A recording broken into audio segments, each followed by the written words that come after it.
Welcome everyone to Tales from the 90s. We're on episode 42 this week. Actually doing a month that we're actually in now as I'm filming it. I'm filming this August 2025. We're going back to August of 1993. We're going to step in this time machine, go about 32 years ago. So, what better time than to go now?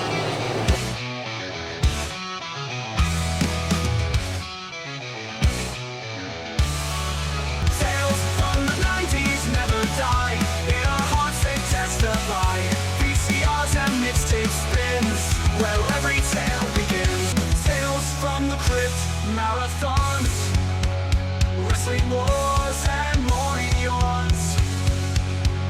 Play kickball in the street. Man, those days can't be beat. Tales from the 90s never die.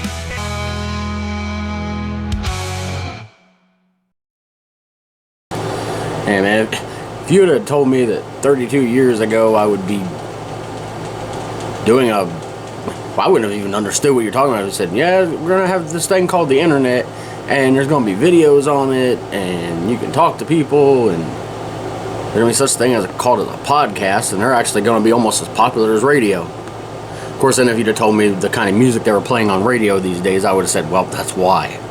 I'd rather sit and listen to people talk than to hear the music that's coming out of any genre on any station these days. But anyway, you know, I go ranting about that. Yeah, 32 years ago, I never would have imagined any of this kind of stuff would have existed. You know, my idea of a video camera back then was those big ones my grandpa had up on the shoulder, you know, the big ones with the full size, not even the smaller ones that came out with later, like the mini VHS. These were like the full size VHS ones.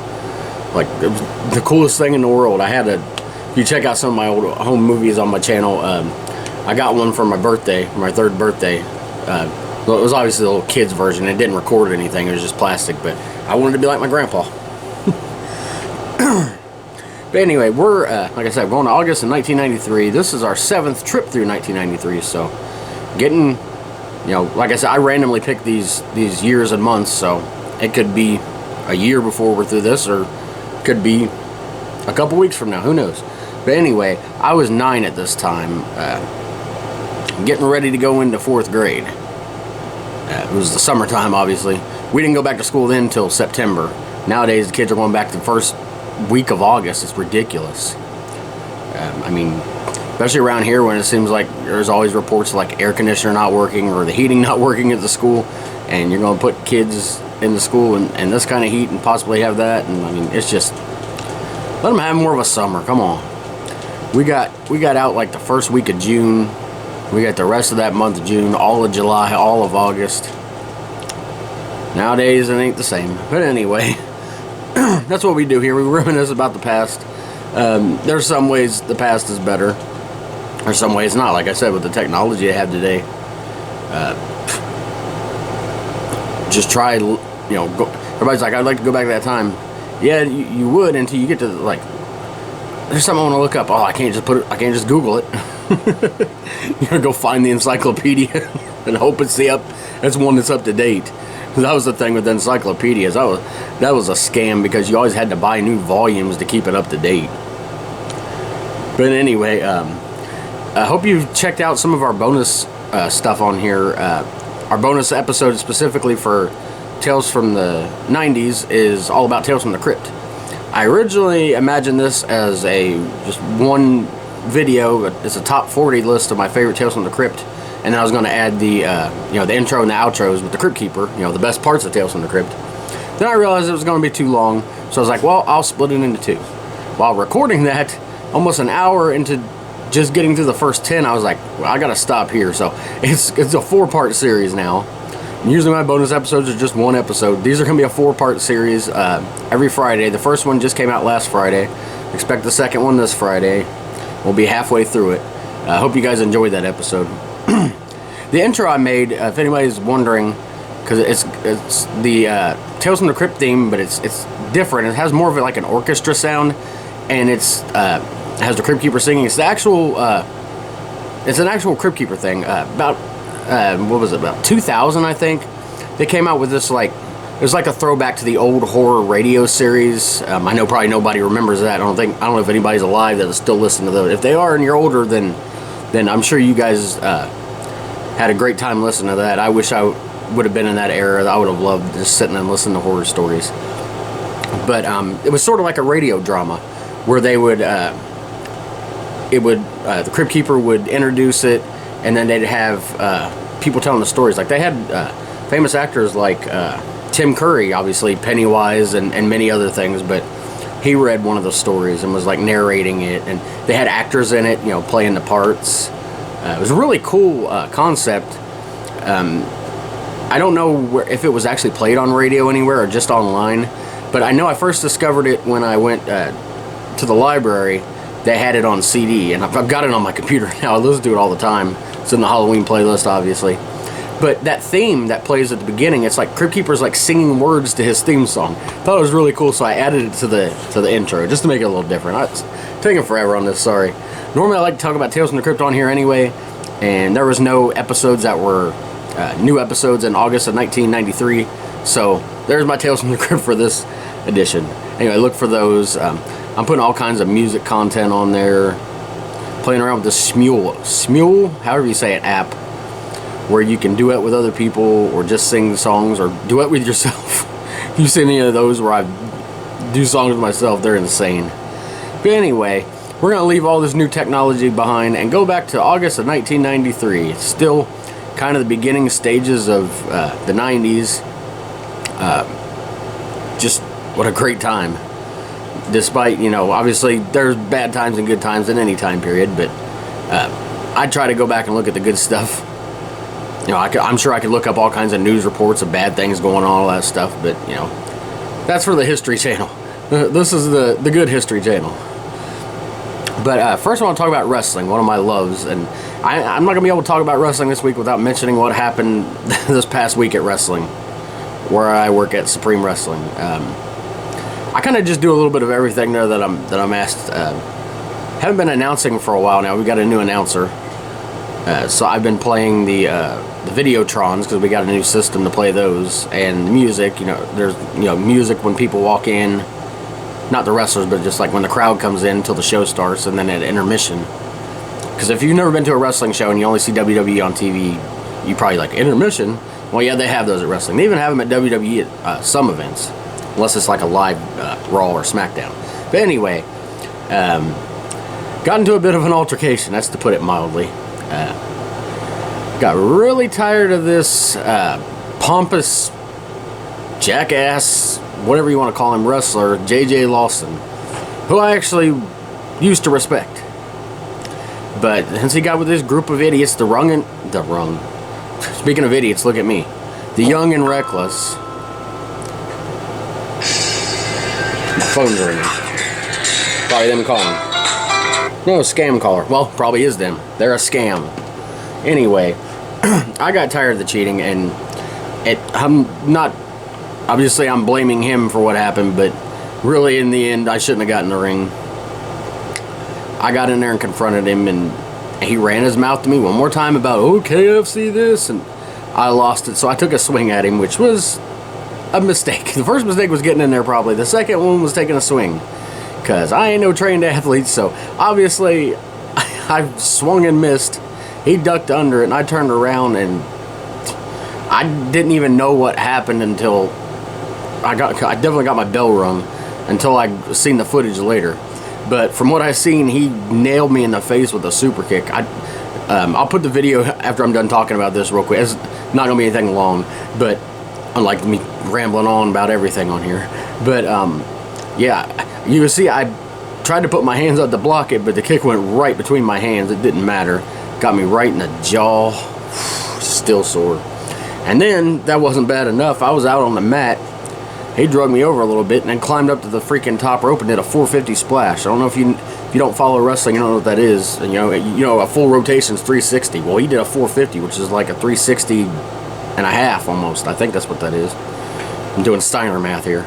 But and he landed on me. That woke me right up. I felt like somebody had driven a car through my stomach. But anyway, He ended up getting what was coming to him because he's suspended now indefinitely.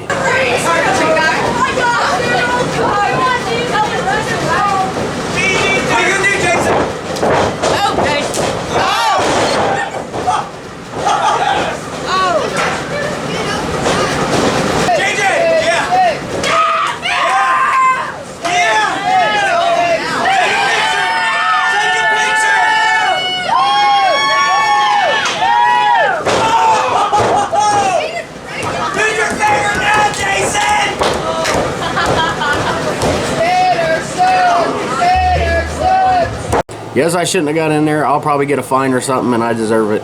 But, you know, I was tired of the crap. But back in 1993, I wasn't doing any of that. I was dreaming of being a wrestler myself. Didn't work out, obviously, but I still get to do all kinds of stuff in the wrestling business, so I'm completely we're that. But we're going to go back and look at a couple classic shows.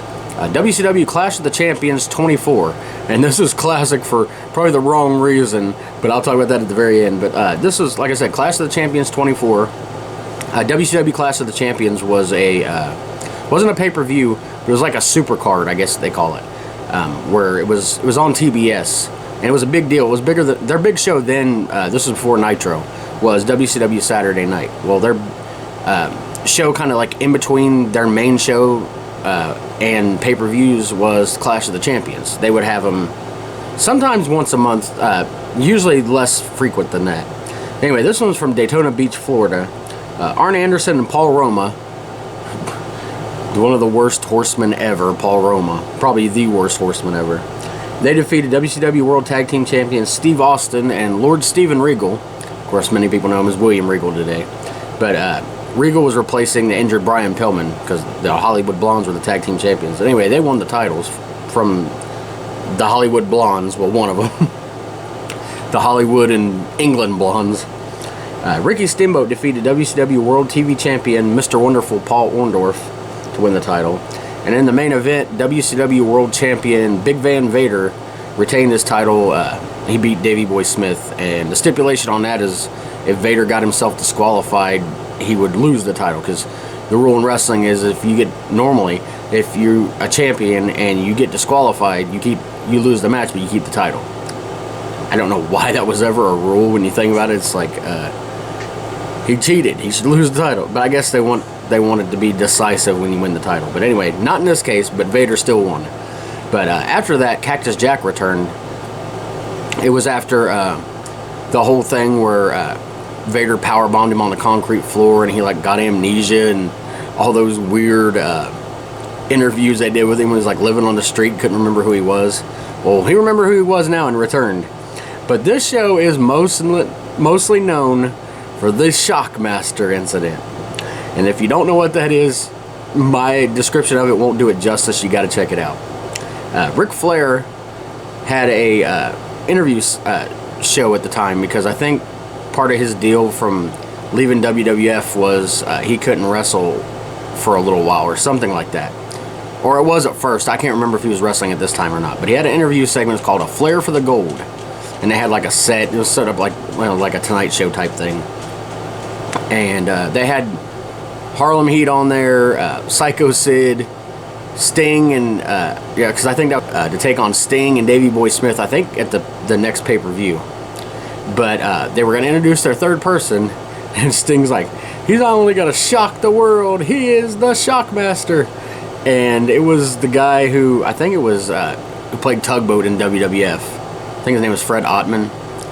But this horrible, like, Star Wars Stormtrooper mask that they painted silver and put glitter all over. They had Ole Anderson, which was one of their producers at the time, backstage, like, talking, like, doing a voice changer, but you can still, if you listen to it now, you can easily tell it's him. But, like, saying stuff. But anyway, he was supposed to, there was like a flash, supposed to look like this wall exploded, and he was supposed to, like, come barreling through the wall. Well, when they built this wall, the idiots that built it, I guess to make sure it's stayed up, put a, like, you know, it was obviously like drywall type stuff, put a board at the bottom, you know, a hard wooden board. It was solid. And when he went to go through, he thought he was just going to walk through the whole thing, which should have been what happened. But they had this board there, so he completely tripped over it, fell down, the helmet came off, and Ole Anderson doesn't know what's going on, so he's doing the voice while he's putting the helmet on, and then he has to get up and pretend he's saying these words, and and you can hear the wrestlers in the background that are on this segment like laughing. Flair's like, oh God. And they're trying to be totally serious in this moment. It is the funniest thing probably ever happened on wrestling, and I'm so glad it was live, because if it was taped, they never would have aired that. Probably never would have seen the light of day. They would have reshot it and everything else. But check that out. You don't even have to look for the show, but it's like I said, it's Clash of Champions 24 if you got Peacock. If not, it's all over YouTube. There's interviews of people talking about it. One of the funniest things ever.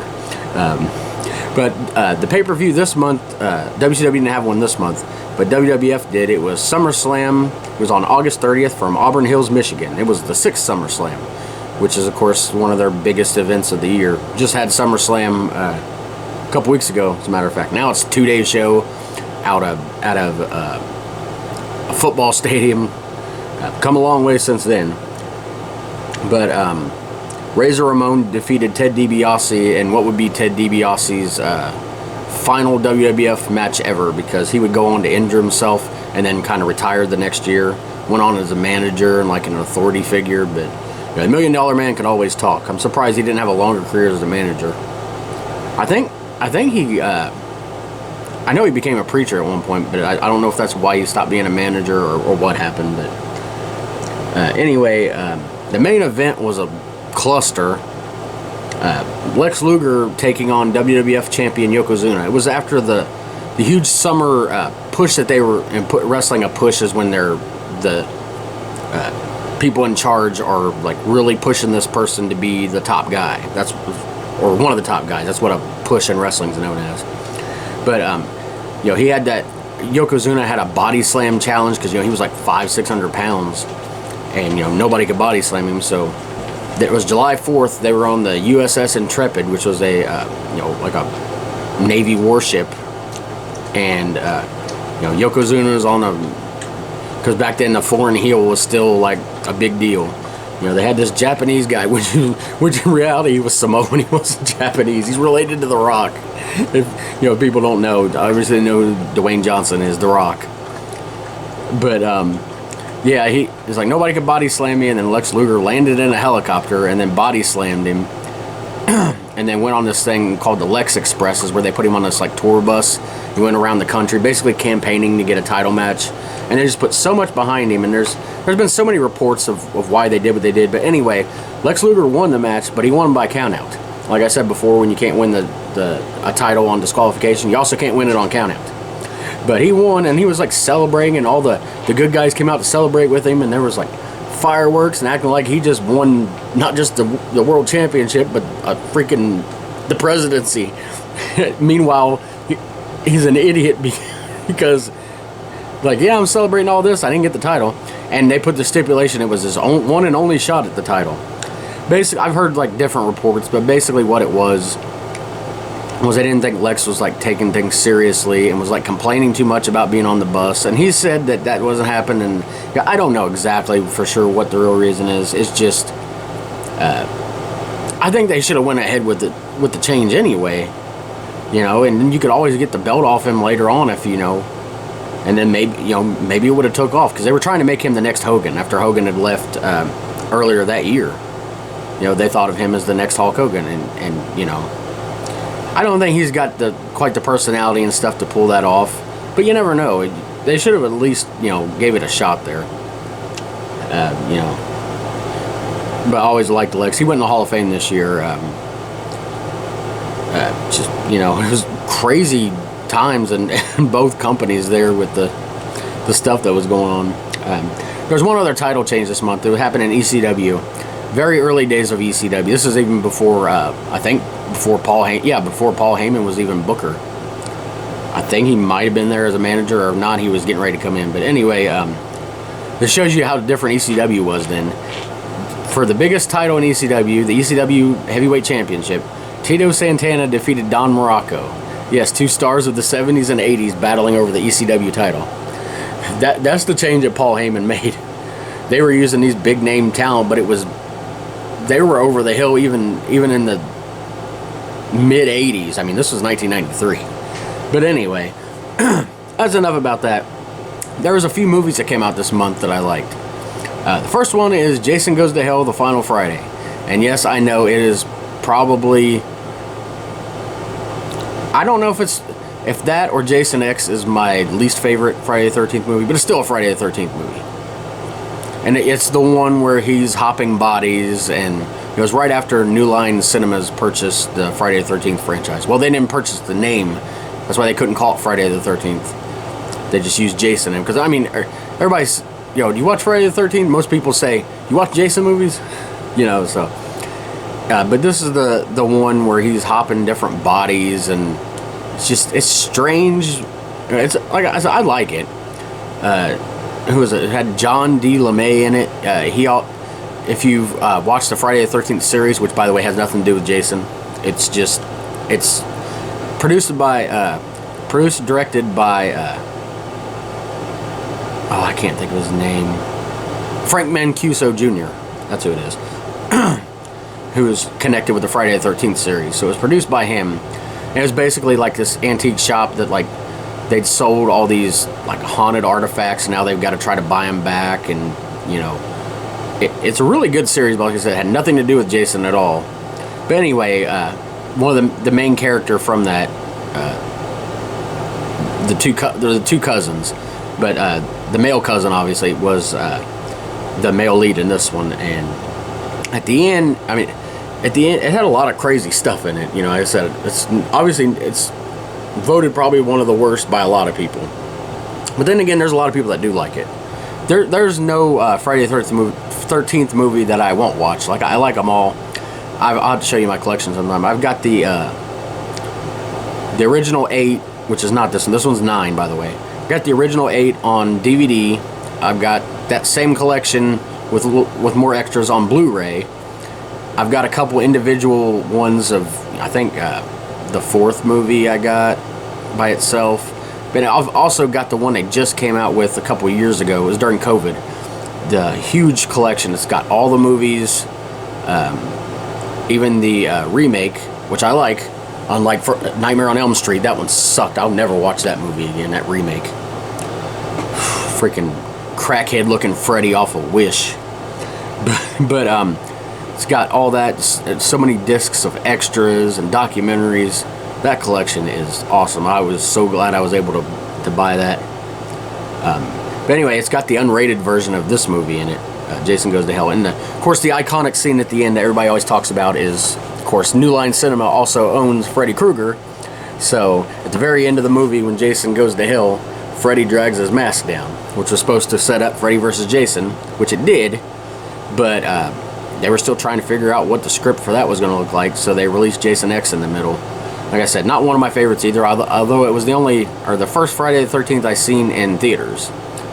The other one would be Jason versus Freddy, Freddy versus Jason, however you want to say it. Because I wasn't seeing the movies in theaters then. Like I said, this came out in 1993. I was, 9 years old. So I wasn't able to get to the theater to watch it, unfortunately. But I remember seeing it for the first time on, it came on cable, and it's like, this movie is creepy, yeah, it's, like I said, it's one of the movies, you either love it or hate it. I love it, but like I said, at the same time, it's near the bottom of the list of the movies. But moving on next is The Secret Garden, which I don't have much memory of the movie. I know I've seen it once, but I remember more the book, because it was around this time that this was coming out that we had to read it in school. So it was probably during this 4th grade year coming up that I read it. Actually, yeah, I know it was. Because I had Mrs. Weiss, the world's greatest teacher that hated my guts. Ugh, that woman.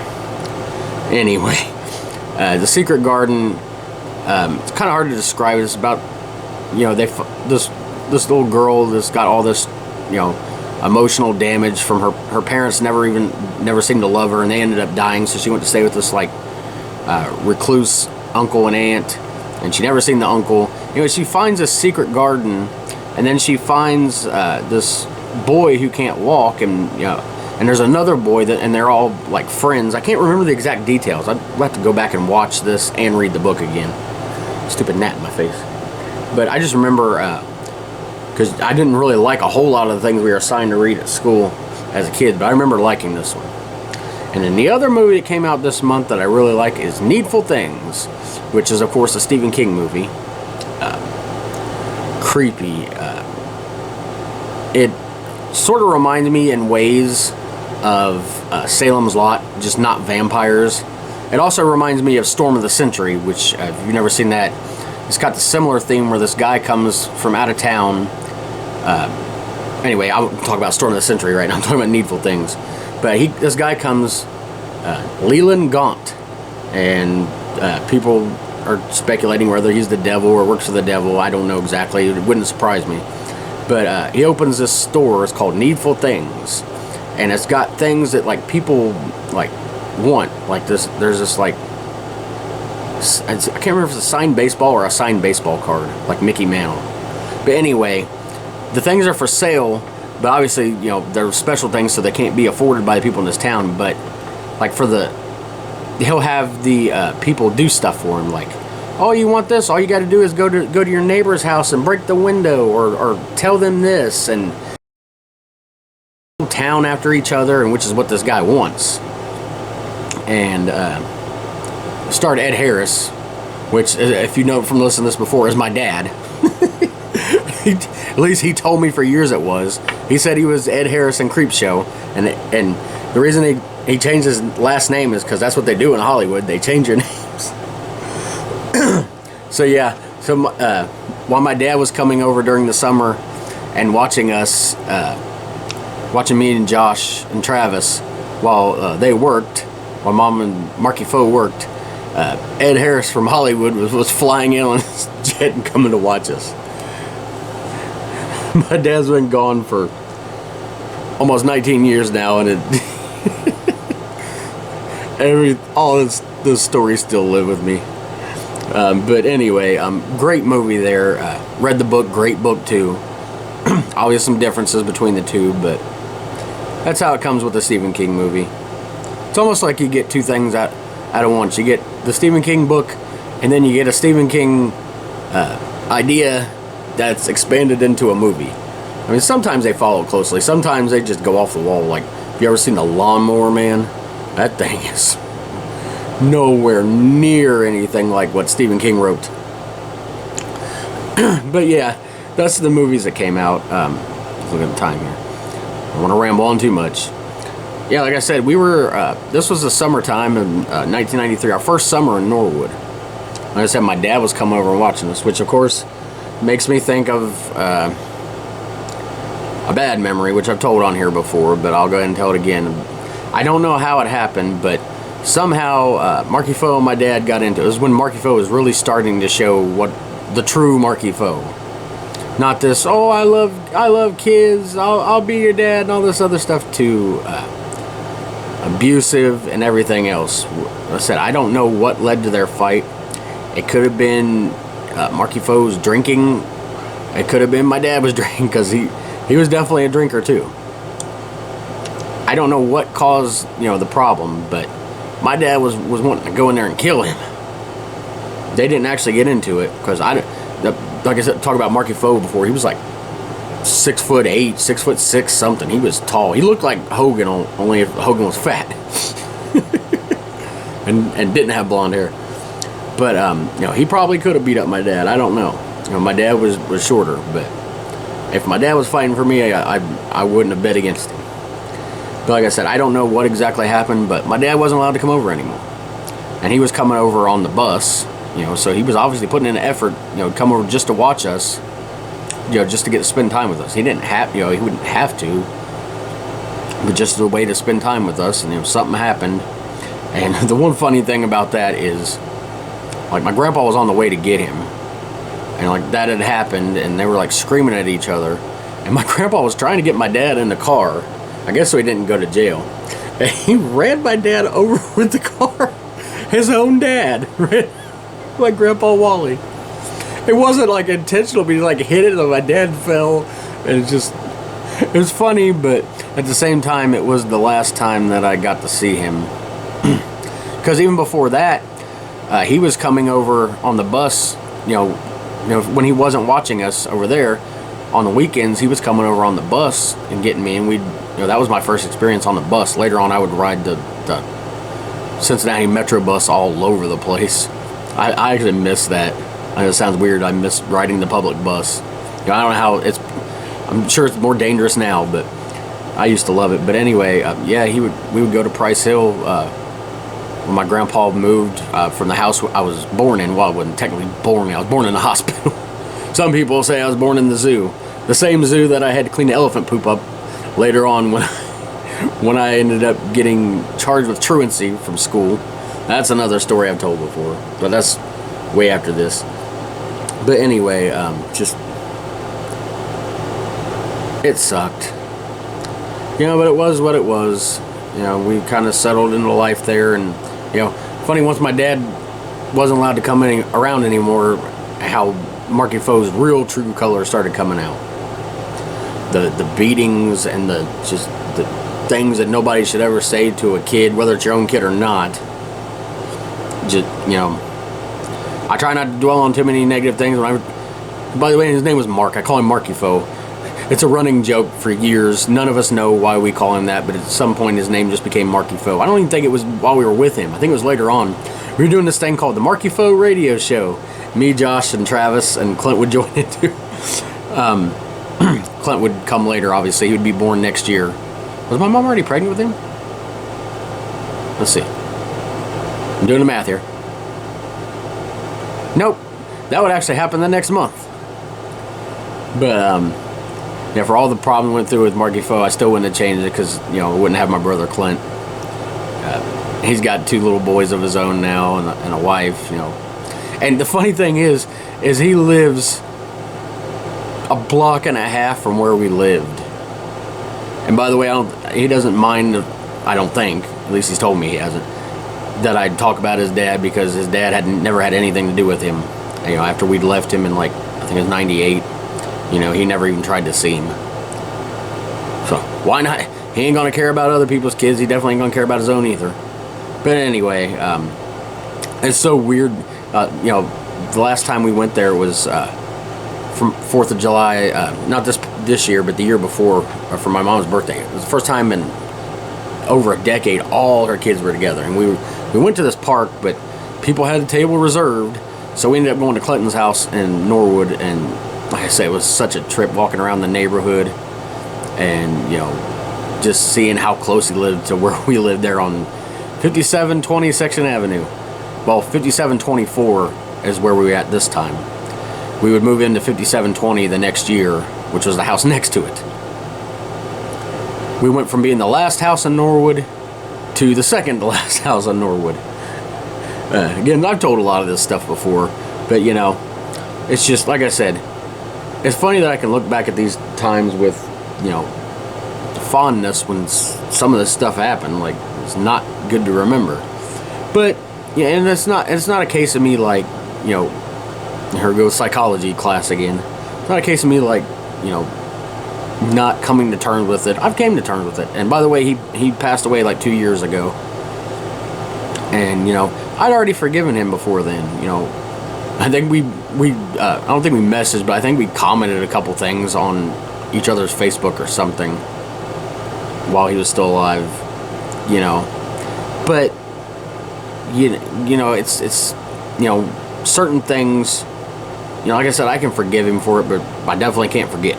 So, just remember that, yes, you can always get forgiveness for people, but no matter how much they forgive you, sometimes there's certain things you did that's going to just weigh on them forever. So, don't do it. That's my message. Anyway, we're going to move on to kids' meal toys, which we weren't getting a lot of then. It was always Marky Foe. He was always bringing home food because he was a truck driver for he delivered food and stuff to restaurants and stuff. But he was always bringing home huge boxes of chicken. I told before, he always smother everything in mushrooms.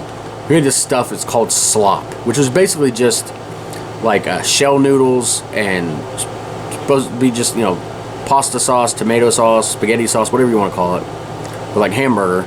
But he'd, of course, get the sauce with the mushrooms and throw more mushrooms. And when he thought it was just enough mushrooms, here comes another pound. Needless to say, I hate mushrooms. But anyway, it always, looking back now, I'm starting to think he stole some of this food. Just as it's like, oh yeah, we get to keep this. Like, that's a bunch of food there. Even back then, a big box of chicken breasts, which, like, I'm talking like 50 in this box. No, they're not just gonna give that for free. Did it fall off the truck and that's how we got it? Anyway, we didn't get to go out to eat a lot, but these were the kids' meal toys that were out then anyway, because I kind of like to give all kinds of stuff on here, not just my personal stuff. Sorry for this 30 minutes of my personal stuff. But anyway, Happy Meal came out with, I don't care about no politically correct stuff, but they had girl toys and boy toys then. They had either these Barbies. They weren't like full-size Barbies, you know, they're smaller ones, but you could style their hair, or you could get Hot Wheel cars. There was 8 of each, you know, something for everybody. Burger King had glow-in-the-dark trolls. You know, you remember the troll figures from the 90s. Well, these glowed in the dark. Somehow I always ended up seeing trolls, like everybody's trolls, like with the clothes off them. It's like everybody had naked trolls. I don't know what happened with the clothes, but they always came off of them. Don't ask me. Wendy's had Weird Riders. There was a set of pins that had like monsters or dinosaur figures on them.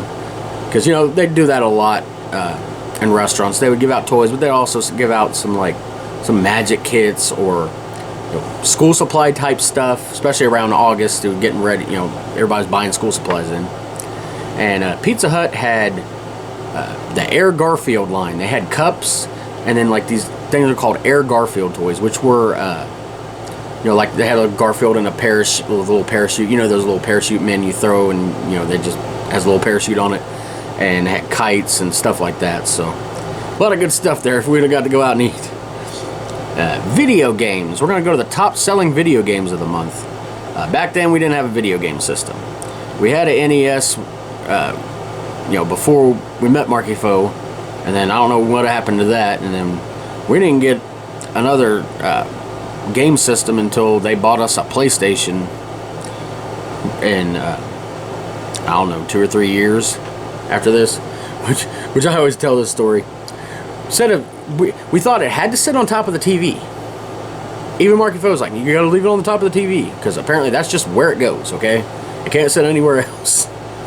So, and you if you remember the original PlayStation's cords, because obviously back then the controllers had cords, they weren't very long, and we'd always sit far back because it was like, you can't sit too close to the TV, and don't ask me why. They weren't motion controlled, but inevitably one of us would go jerk it back, jerk the freaking PlayStation off it. You can guess the thing that made the disc spin eventually stopped working, or the laser, or all of it. I don't know. We would eventually get a Nintendo 64, and it would be good. No, it wasn't them. It was my granny, my mom's mom, that bought us the PlayStation. Because I remember now, because they bought us a PlayStation, and they'd bought our cousins, Jessica, Mallory, and Adam, a Nintendo 64. Which I almost wish we would have got the Nintendo 64, because I ended up liking more games for that. But, you know, it was a pretty cool thing. She, you know, because she wanted to get different stuff. I don't know why. We didn't live in the same house, but anyway. Like I said, we screwed that up. But there was no PlayStation this time. It just reminded me. This is a remind me of everything episode. But the top selling games of the month for NES, which they were still selling those, was Jurassic Park. Because of course this was around the time of Jurassic Park coming out, and Jurassic Park, everything was huge. Toys, clothes, video games, you name it. Super Nintendo was Star Fox. That was the #1 selling game like most of the year.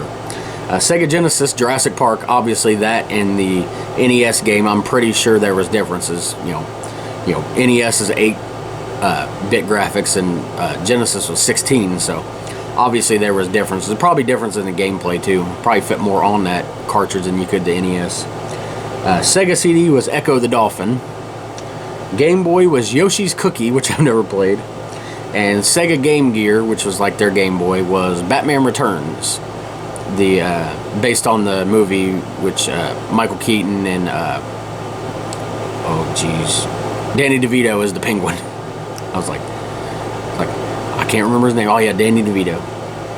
But a game that came out this month also, it was an arcade game, because arcade games were still huge then, was Daytona USA, which really became one of the most influential racing games of all time. It came out, it had, well, I don't think it was the first one to have this, but it had, the steering wheel and the pedals and the full experience, and it was like, for then, it was like close to realistic graphics and physics and everything. It was a really cool game. I remember playing that at arcades sometimes. Didn't get to go often, but I remember playing that. Because it influenced a lot of racing games to come. Next, we're going to talk about a couple shows that debuted, both on Fox. You see my buddy back here. It's always out in a year that we talk about Power Rangers was out. And that's special for today because Power Rangers debuted in August of 1993 on Fox Kids, Saturday mornings. I remember this being hyped up for months. Like last week I talked about when Pokemon came out, how it was hyped up. This was like hyped up. I can look at the coolest things ever. Before I get to that, I'm sliding across the screen here, my little generic Power Ranger I found in like a little machine. I keep that up here with my little Leonardo. He's gonna have a battle here. If you remember the Power Rangers episodes where they had a crossover with the Turtles, of course it was the Saban Teenage Mutant Ninja Turtles: The Next Mutation with the fifth turtle, the female Venus de Milo. Yeah, weird series. It was kind of cool, but it's still kind of they didn't put enough of the stuff in it that people loved about the Turtles to keep it going more than a season.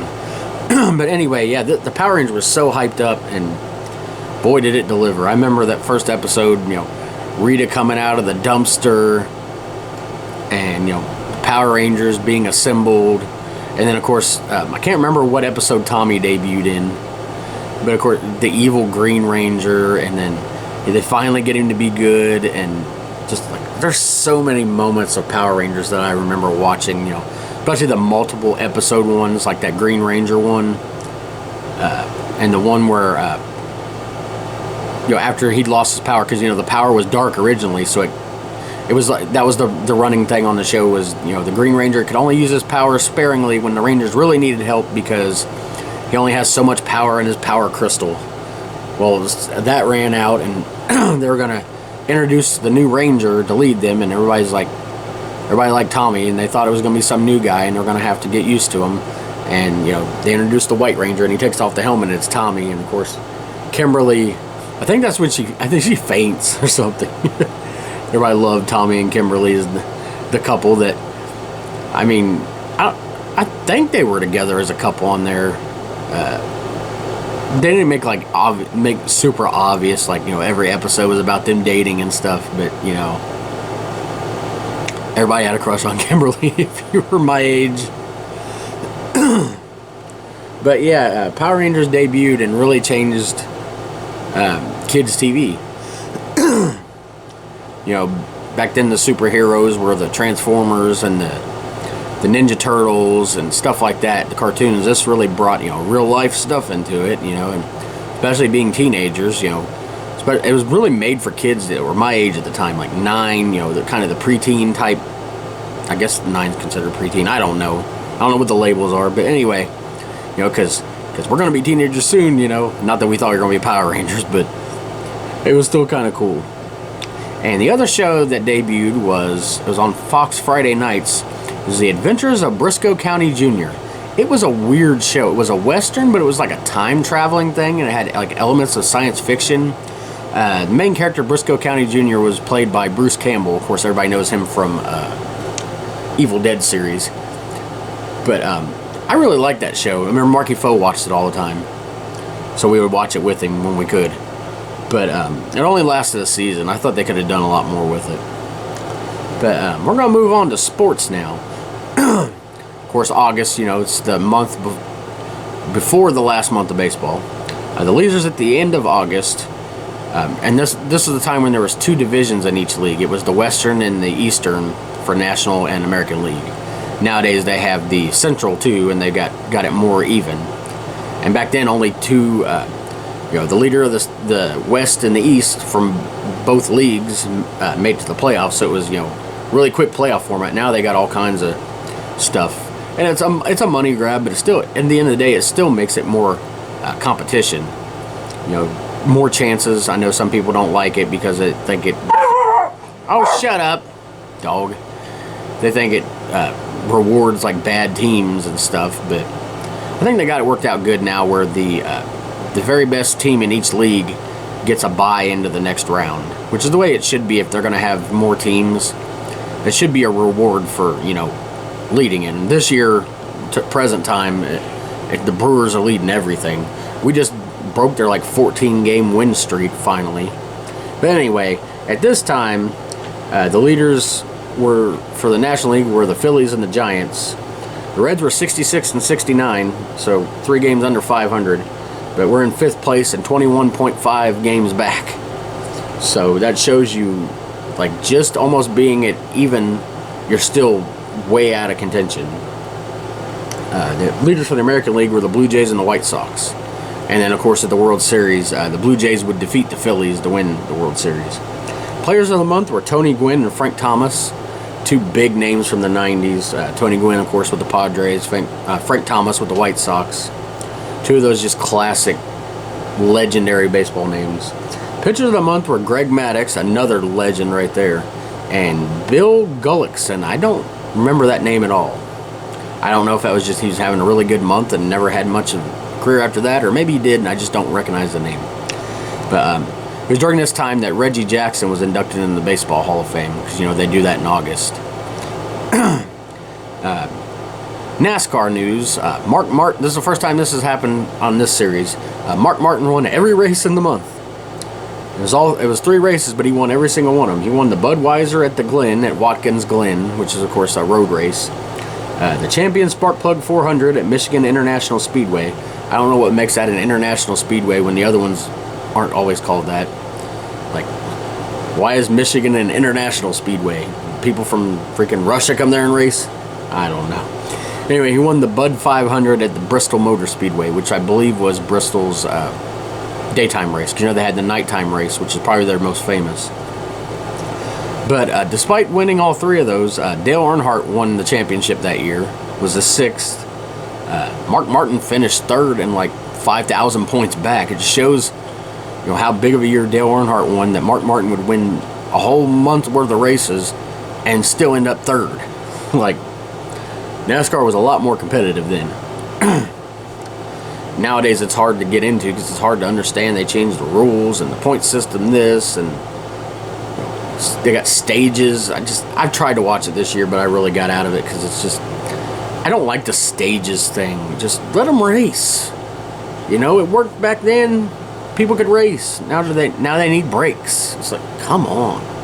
Yes, I'm not saying that driving a NASCAR is the easy thing and everything like that, but they used to be able to do it, and they weren't even finely tuned athletes the way they are today. People have all these fitness routines now just to be able to drive a car, which is good, which means they shouldn't need stages. They should be more look at a guy like Dale Earnhardt.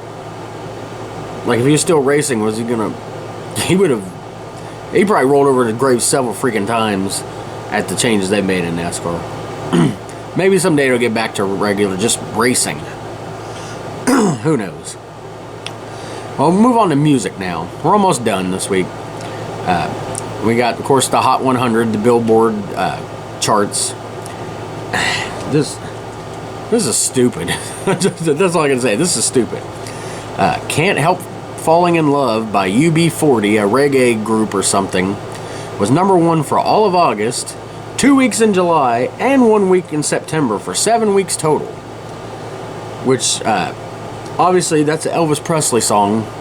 It only went to #1 for 6 weeks. So and I've heard this version, it sucks. And it was, you're telling me it's 1 week better than Elvis's? I don't know what was going on with pop music at this time, but for that song to be #1 for 7 weeks, just, Nope. Made me glad I was listening to just country music then. Because on my countdown, number 1 for 1 week and 3 weeks back in July, making 4 weeks total, was the all-time classic song by Alan Jackson, Chattahoochee. Still trying to figure out if a hoochie coochie is what it sounds like. And we heard all the innuendos about the burger and the grape snow cone being not what it sounds like in the song, even though it is. It's just people come up with that stuff. You don't know what I'm talking about, look it up on the Urban Dictionary. I'm not putting it on here. But yeah, classic song there. Mark Chestnut, It Sure Is Monday. That's a great song. A lot of people identified that, whether you were working then or like me going to school then. Like, it sure is Monday. You know, obviously we weren't drinking on the weekends as kids, but we were playing outside. Of course, at this time, Marky Fo still let us play outside. But anyway, Doug Stone, Why Didn't I Think of That, was number 1. And Tracy Lawrence's Can't Break It to My Heart. One of his biggest songs ever. So, great show of songs on there. And then you got the freaking Elvis ripoff that somehow did better than the real song. But a couple of albums released this month. First one is Garth Brooks's In Pieces, which, by the way, this will make my Tales from the Albums series one day, which I've just released the second one of that. It's Garth Brooks's debut album. That's if you don't know what I'm talking about, Tales from the Albums is a series where I talk about albums that like really affected my life. I know people like, how can music affect your life that much? It does. I'm sure you have stuff in your life that affects you that people are like, that's just this or it's just that. But anyway, the only qualifications, most of the songs, or at least half of them, have to be songs I like. It can't be just like 2 or 3 good singles off of it, even if they're really good singles. But this album, I can say for sure, will be on there because I like every single song on it. Back then albums were usually just 10 songs. It was Garth Brooks' 5th studio album. It was certified diamond for sales, and diamond, platinum is 1 million, diamond is 10 million. It was number 1 in all categories, including Billboard's pop charts. So that's how big this album was. Of course, this comes on the success of probably his biggest album ever, Rope in the Wind, and that concert special. And he'd have another concert special the following year. But that one, This Is Garth Brooks, really brought him into everybody's attention and really made him a crossover star. But he had 6 singles released from this. Ain't Going Down Till the Sun Comes Up, of course, number 1. American Honky Tonk Bar Association, number 1. Standing Outside the Fire only went to number 3, I'm surprised, but that was still a big hit. One song I didn't realize was released as a single, maybe because they didn't play it a lot in our area, was One Night a Day. It only went to number 7, but I didn't realize that was released as a single. Callin' Baton Rouge only went to number 2, which I was surprised about. And then the Red Strokes only went to number 49. Didn't even make the top 40. It was, I guess the content of the song was just too strange for country radio. It was basically comparing a love relationship to like different colors of painting and stuff. It was kind of, I liked the song. But the video is like iconic because he's playing in this like white suit with his white piano in like a white room, and then all of a sudden this paint starts coming out like by his feet of different colors, and then red like comes from the ceiling. Like, it was a really cool video. My favorite of the songs is probably the Red Strokes, like the whole album. But of songs that didn't get released as singles, my favorite one is probably the last one on this. The album is called The Cowboy Song, which is just singing about the cowboy life. There's just something about that song I really like. And then another album that was released was Clay Walker. It was his very first album. It was self-titled. It went platinum, and 3 of the singles released from it went to number 1, including his debut, What's It to You, number 1. Live Until I Die went to number 1. Where Do I Fit in the Picture went to number 11, and Dreaming with My Eyes Wide Open went to number 1. So, big debut for Clay Walker there. Love him. Couple more things to talk about. We're going to go into our Nickelodeon lineup. Sometimes I do Nickelodeon, sometimes I do Saturday morning cartoons. Couldn't do Saturday morning cartoons this month because it was all repeats, so it's hard to find the information on it. Because this is August, September is this when the TV season starts, September till May. Usually from part of May to September is all repeats and stuff. So anyway, we're gonna look at Nickelodeon's Thursday lineup. I just picked a random day. It's August 5th of 1993. So, a lot of times I would go to my grandma's in the summer, my granny's house, so I could have been watching on this day. Who knows? But of course, we start on these at midnight. Go from midnight to midnight, and of course on Nickelodeon, everybody knows if you're starting at midnight, you're starting during Nick at Night, which is of course where they show older shows in case parents are watching, because kids are supposed to be sleeping. But we start with The Adventures of Superman, the classic, I think it was 60s show, starring George Reeves, Christopher Reeve's father, who also played Superman. We got F Troop, The Many Loves of Dobie Gillis, Patty Duke Show. Then at 2, for some reason, for a half hour, we get paid programming. I don't know why they just decided to put one of those in there. Then we got Get Smart, The Dick Van Dyke Show, Mary Tyler Moore Show, Dragnet. And most of these, I've seen a couple episodes, but not really that big of a fan of. I like Dragnet, but didn't see a whole lot of it. And at 4:30, we got Alfred Hitchcock Presents. Of course, Alfred Hitchcock, legendary. This is a Twilight Zone type show. The Lucy Show, one of my mom's favorites. And at 5:30, we got Nick News, which none of us kids seem to like, because you can call it whatever you want and make it towards kids. It's still news. We didn't like news then. Then at 6, we got Mr. Wizard's World. Love Mr. Wizard. Everybody was watching Bill Nye. I was watching Mr. Wizard. He made science really fun. And then at 6:30, we've got Lassie. Classic show. 7 o'clock, we got Nickelodeon's Most Wanted, Yogi Bear. Still don't know why they called that one Nickelodeon's Most Wanted, and instead of just calling it Yogi Bear. I guess just trying to put their own spin on it. Just like the next one, Looney Tunes on Nickelodeon. Then we've got a Nickelodeon special delivery, which I learned a couple weeks ago, what the title that they gave when they would show like classic movies or just stuff that wasn't normal Nickelodeon. Anyway, they had Ivanhoe, if you guys know what that is. And then from 9 to 11, because they had Nick Jr., even during summer, they still would have Nick Jr. We got 2 hours of Eureka's Castle, which I think equated to 2 episodes. I think each episode was an hour. Love Eureka's Castle. One of the greatest things they had. Sharon, Lois, and Bram's The Elephant Show, which Skinnamarink dinky dink, Skinnamarink doo. You know that song. If you don't, look it up. Something called Capelli and Company. I don't know what that is. I'm going to look that up, actually. You can tell I don't look at this list beforehand. I'll find out what Capelli and Company is. America's Children Show. Well, I would expect so, especially if it's on Nick Jr.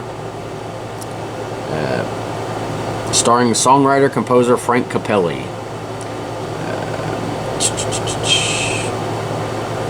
Featured various music segments, puppets, montages, in-studio sing-alongs with an audience full of kids.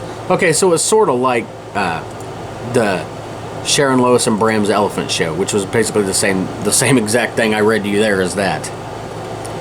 Same with this next show, Fred Penner's Place. Boy, those type of shows were popular. They had an hour and a half of like entertainers singing kids songs and kids singing along and stuff. Then at 12:30 we got Grimm's Fairy Tale Classics, which is just retellings of Grimm fairy tales. Then at 1 o'clock we got Muppet Babies. And at 1:30 we close out Nick Jr. with one of the best cartoons ever, The World of David the Gnome. Love that one. Then we start the I guess you call it regular Nickelodeon with Dennis the Menace, great cartoon from the 80s. Then Flipper, sort of in the same vein as Lassie. Nickelodeon Most Wanted, Yogi Bear again. Looney Tunes on Nickelodeon again. And then one of my brother Josh's favorite cartoons of all time, The Underdog Show. Of course, with various cartoon shorts in there, plus the main underdog story of the week. Well, of the day then. These were obviously reruns from the 60s. And we got Muppet Babies again. And then at 5, we got more of the teen crowd and the preteen crowd. We've got Hey Dude. Love that show. And we got Salute Your Shorts right after that. Sort of the same type of show I mean, obviously there are differences. One's at a dude ranch, one's at a summer camp, and a little different humor. There's more of a crude humor on the Salute Your Shorts, but still, I would kind of always think of those two together. And then we've got an hour of game shows that aren't exactly game shows. Like, as far as like, they're maybe competing for some prizes on this first one, but for the most part, it's just, just wacky stuff going on, which is What Would You Do, hosted by Mark Summers, obviously of Double Dare fame. Love that show. It's more of a variety show than a game show. And then we got Wild and Crazy Kids, which is more of like a field day meets game show, obstacle course type thing. Like I said, really no prizes on that one, but it's just fun watching them compete. Then we got Looney Tunes on Nickelodeon again. Then we got Bullwinkle's Moose-O-Rama, which is just like the Underdog, the main Rocky and Bullwinkle show, and then the cartoon shorts that surround it. And that closes out the day of Nickelodeon. Then we get back to Nick at Night. We got The Partridge Family, Get Smart, Dragnet, Dick Van Dyke Show, Mary Tyler Moore Show, The Lucy Show, and then we end the day on a good note with Alfred Hitchcock Presents once again. So that is our Nickelodeon lineup, and we are getting to the end here. Into almost an hour of this. Last thing I want to talk about is Goosebumps briefly. Goosebumps book number 10 just came out this month. It was The Ghost Next Door. I'm sure many people know that one. Ended up being a 2-part series on the Goosebumps series. Classic one. Like I said, that was just the 10th Goosebump book. When they were really starting to get popular. Of course, the series wasn't out at this time. I was just saying later it became part of it. I mean, the Goosebumps books were already big with kids. Once they came out with that series, like, the whole franchise blew up. It was incredible. But that's about all we have for this week. It's been about an hour. Some ways it flew by for me, but hopefully it didn't bore you guys to death, especially personal stuff of mine that you have no interest in because you don't know anything about me. Unless you do, and then maybe that's... I'm sure... if my family watches these, that's probably why they watch it. Like, what's he going to say next? what bit of stupidity about himself is he going to reveal? I try, if there's any stupidity, I try to just reveal my own. Like I won't talk about my brother Josh being on the roof and pretending, and then telling Marky Foe he was sleepwalking, and the idiot actually bought it until Josh was like, for some reason, confessed that he wasn't sleepwalking. He went out there on purpose. Like, like I'm glad Josh wasn't sleepwalking on the roof because that would have ended badly. But just the fact that, like, I don't know what was dumber, Marky Foe believing it, or Josh going ahead and admitting it when his story was believed. Or we won't talk about Travis and how he would manipulate things to where, or Marky Foe would. He'd pick Travis as a favorite, by the way, which I never held against him. It wasn't, he was so young then. Maybe if he would have been like 10 or something and would have really went with that, then maybe I probably would have resented him for it. Anyway, Marky Foe would do these stupid things like hide the remote and say he couldn't find the remote, which, by the way, half the time he really couldn't find it. But he'd be like, I'll pay you $20 to find it, and then tell Travis right where it's at. So anyway, Travis got this $20, and he had it when we left, which is a whole other thing, which I'll talk about before, but in another episode in the year we left, I'll give that story again. Trying to wind this up here, sorry. I just came up with this off the top of my head. But anyway, he had that $20, and we were staying at a hotel part of the time, and a part of the time at Granny's house. But we walked, the hotel was by this Walmart. We walked there, and for $20 you could get 2 cassette tapes, of music. He bought 2 copies of WWF The Music Volume 3, the tape that we all wanted, because it had the Undertaker song, and it had the Brood, which is Gangrel's song, which was probably the best one on there, DX's song, Kane's. He bought 2 copies of it. Okay, we're thinking, well, obviously he's going to keep a copy of this and give it to either me or Josh or both of us to listen to, because no sane person would buy 2 copies of a tape just to have them both to himself. So he gave us a copy. But then he took it back. And for some reason, Mom and what became our new stepdad, my younger sister's dad, Steve, would make us, because Travis would just get mad at us and take the tape back. And they would make him, or they'd make us, you have to give it back to him, he bought it. It's like, but he gave it to us. And he would just like arbitrarily like I'm gonna I'm gonna take it back. Oh, you can have it. You know, we try to be nice so we can get it back, and we're gonna take. I swear he did it just to mess with us. Yeah, I won't tell any stories like that. Or about Clinton going around the neighborhood begging for food, despite eating everything in the house. How he didn't end up 900 pounds more than me is beyond me. Yeah, I won't tell any stories like that. Anyway, before we get out of here, I do want to mention next week's episode will be episode number 43. We're going to March of 1997. This will be our 6th trip into 1997, and at this time I was 13 years old, and in the last few months of my first year of 7th grade. You can watch me fail 7th grade. But anyway, hope you guys enjoyed this. Hope you like going back in this time machine with me, even if you're trying to end my time machine. Get in your own time machine. Go back and discover some of the stuff you liked about then. Maybe you can come up with a podcast or something. I mean, it's simple to do. I ain't no genius on here.